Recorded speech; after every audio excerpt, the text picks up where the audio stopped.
तो प्रदीप जी, जैसे कहते हैं कि किचन और टॉयलेट जो होता है उसके बारे में बहुत सारे मिथ होते हैं लोगों के, है ना? तो सबसे बड़ा जो समस्या का कारण है वो क्या है घर में, किचन या टॉयलेट?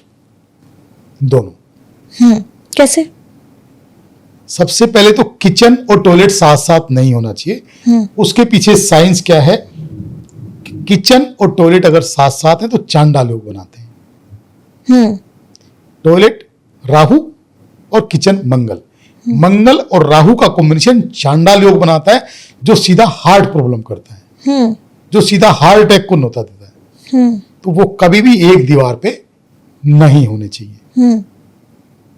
अगर है, किसी का है बना हुआ है, तो वो क्या कर सकता है? एक उपाय भी आपको बताता हूं। हाँ जी, बताइए। अगर किसी का बना हुआ है तो वो जो सिंगल दीवार को डबल दीवार कर दे और उसके बीच में कोई थर्माकोल की शीट डाल दे, जिससे उनकी दोनों की अर्थिंग अलग अलग हो जाए। मतलब किचन की दीवार अलग, टॉयलेट की अलग। तो आपका वास्तु यहां ठीक हो जाता है। अगर किचन और टॉयलेट एक साथ है तो आपका वास्तु यहां से ठीक हो जाता है। कई घरों में किचन में मंदिर होता है कि आजकल छोटे छोटे घर होते हैं या रेंटल घर में रह रहे हैं तो किचन में ही मंदिर रख लेते हैं। तो किचन में मंदिर रखना गलत है या सही है? किचन में मंदिर कभी भी नहीं होना चाहिए, क्योंकि देखो किचन में भोजन जितनी शुद्धता से बनाया जाता है उतनी अशुद्धि वहां के बर्तनों में भी होती है। क्योंकि झूठे बर्तन भी किचन में होते हैं और किचन के अंदर बहुत सारी गंदगी भी होती है। तो किचन के अंदर कभी मंदिर का कोई काम नहीं है, क्योंकि किचन मंगल है और मंदिर बृहस्पति है। तो किचन के अंदर तो कभी मंदिर नहीं होना चाहिए। तो प्रदीप जी, अगर जैसे दर्शकों ने अभी रखा है तो क्या वो ऐसा उपाय कर सकते हैं? उनके पास जगह नहीं है तो उसमें ही आप हमें कोई ऐसी रेमेडी बताइए ताकि जो हमारे दर्शक हैं उनको कुछ लाभ हो जाए। देखिए, मैं कहता हूं अगर आपके घर में किचन में मंदिर है तो आप रेमेडी ना करें, किचन से मंदिर को हटा दें और आप घर में मंदिर रखें ही नहीं। सीधा एक ही उपाय है। हाँ, ना रखें। मंदिर घर में ना रखना कोई दोष नहीं है, लेकिन गलत जगह रखना दोष है। तो उसकी रेमेडी ना करें, उपाय ना करें। आप किचन के अंदर से मंदिर को हटा दें, मंदिर को डिस्ट्रॉय करें और खाली भगवान की एक फोटो घर के नॉर्थ ईस्ट में लगा दें। तो जितना फल आपको किचन में मंदिर रखने से मिल रहा था उससे बहुत अधिक पॉजिटिव फल आपको वहां से मिल जाए। खाली जिस भगवान में भी आपका बिलीव है, अगर राधा कृष्ण जी में आपका बिलीव है तो एक राधा कृष्ण जी की फोटो आपके घर के नॉर्थ ईस्ट में लगा के देखो, आपके सारे काम बनने शुरू हो जाए। तो प्रदीप जी, ये अब मैं आपसे एक जो सवाल करने वाली हूँ वो 100% लोगों के काम का है और मेरे भी बड़े काम का है। क्या घर का वास्तु ठीक कराने से लोग मिलियनर्स बन सकते हैं? बिल्कुल बन सकते हैं। कैसे? देखिए, ये सारा गेम एनर्जीज का है। हाँ। जब घर की एनर्जीज संतुलित होंगी, जब घर की एनर्जीज बैलेंस होंगी तो आपका माइंड प्रॉपर काम करने लग जाएगा। एनर्जीज, एक तो आप खुद के लिए काम कर रहे हैं और एक एनर्जीज आपके फेवर में काम कर रही है। एक अकेला इंसान बिना एनर्जीज के काम नहीं कर सकता है, बिना एनर्जीज के सक्सेस नहीं हो सकता है। आप मुकेश अंबानी को देखिए, अंबानी फैमिली धर्म के ऊपर, भगवान के ऊपर कितना बिलीव करती है। वो खाली मुकेश अंबानी काम नहीं कर रहा है, उनके साथ ईश्वरीय शक्ति भी जुड़ी है। वो अपने हर कार्यक्रम के अंदर, शादियों के अंदर भी आप देखो कितने, तो वो भी वास्तु के हिसाब से चलते हैं, वो भी वास्तु कराते हैं। 100% वास्तु के हिसाब से चलते हैं।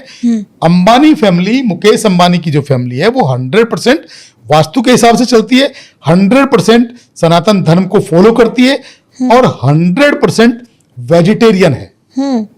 उनके घर में शराब, मांस कोई इस्तेमाल नहीं किया जाता है। और उनकी, आप अनंत अंबानी की शादी में देखिए कि उनकी शादियों के अंदर भी कितने गुरु महाराज लोग, कितने साधु संत लोग शादियों में आते हैं। अब दूसरे लोग क्या करते हैं? दूसरे लोग शादियों में नॉनवेज, शराब, पार्टियां, ये सब करते हैं। हाँ। तो आप देखिए उनके सक्सेस होने का राज क्या है कि वो अपनी शादियों के अंदर भी संत महात्माओं को बुलाते हैं, मंत्रोच्चारण कराते हैं, मंत्र जाप कराते हैं, हवन यज्ञ कराते हैं, हर चीज में वो भगवान की उपासना करते हैं, भगवान की पूजा करते हैं। तभी उनकी संसार की सारी शक्तियां उनके साथ हैं, तभी वो सक्सेस है। अगर वो सारी शक्तियां आप भी साथ में लेके चलेंगे तो आप बिलियनियर बन जाएंगे।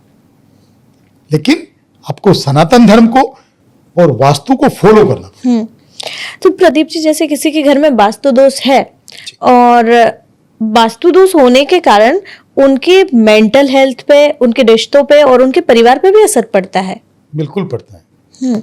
अगर घर की नॉर्थ ईस्ट आपका फॉल्टेड होगा तो सीधा डिप्रेशन में लेके जाएगा। अच्छा। लोग शराबी बन जाएंगे, लड़ाई झगड़े वाले बन जाएंगे, क्योंकि मानसिक संतुलन खराब होगा। जब नॉर्थ ईस्ट ठीक होगा तभी आपका मानसिक संतुलन भी ठीक होगा, तभी आपके डिसीजंस भी परफेक्ट जाएंगे, सोचने समझने की ताकत आएगी, और ये सब होगा तो आप सक्सेस होंगे ही होंगे। रिलेशनशिप आपकी अच्छी होगी, फाइनेंशियल ग्रोथ आपकी अच्छी होगी, फाइनेंशियल हेल्थ अच्छी होगी, शादियां टाइम से होंगी, मतलब सारे काम आपके परफेक्ट बनने शुरू हो जाएंगे।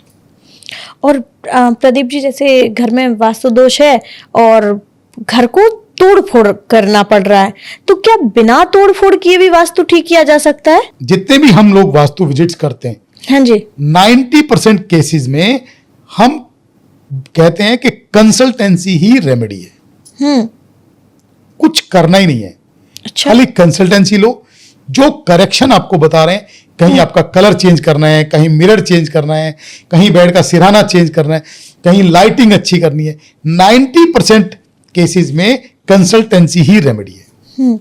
5% केसेस में अगर हमें कुछ मॉडिफिकेशन करना है तो हम पिरामिड यंत्रों से ट्रीटमेंट करते हैं जी। लास्ट के जो 5% है, कुछ ऐसे क्रिटिकल केस होते हैं कि जहां बिना करेक्शन के, बिना तोड़ फोड़ के कोई भी एनर्जी काम नहीं करेगी, वहां फिर हम कुछ करेक्शन कराते हैं। जी प्रदीप जी, मैं ये जानना चाहती हूँ, जैसे अभी हमारे दर्शक देख रहे हैं एपिसोड, तो हर घर में कौन सी वो मुख्य बातें होती हैं जिन्हें देखकर वो पता लगा सकते हैं कि घर में वास्तु दोष है? देखिए, ये तो खुद ही आभास हो जाता है जब आप किसी घर में एंटर करते हैं, तो वहां के ओरा से, वहां की एनर्जी से, जब आप नेगेटिव एनर्जी में जाते हैं तो आपका मन बड़ा बेचैन रहता है। वहां कुछ भी खाने पीने का आपका मन नहीं करता है, फ्रस्ट्रेशन सी होने लगती है, चिड़चिड़ाहट सी होने लगती है। किसी घर में खाने की, लहसुन प्याज की बहुत तेज स्मेल अगर आ रही है, वो भी नेगेटिव एनर्जी है। अच्छा। घर के अंदर से खाने की खुशबू नहीं आनी चाहिए, वो भी तामसिक नहीं आनी चाहिए। बहुत सारे लोगों के यहाँ तो जैसे घर के अंदर एंटर करते हो तो खाने की, नॉनवेज की बहुत तेज स्मेल आती है, वो नहीं आनी चाहिए। उसके लिए क्या करें कि आप अपने रसोई घर के अंदर एग्जॉस्ट फैन लगाएं, जो आपका घर के अंदर भोजन बन रहा है, जिससे उसका जो स्मेल है वो बाहर तुरंत निकल जाए, पूरे घर में ना फैले, तो एनर्जीज आपकी बैलेंस हो जाएगी।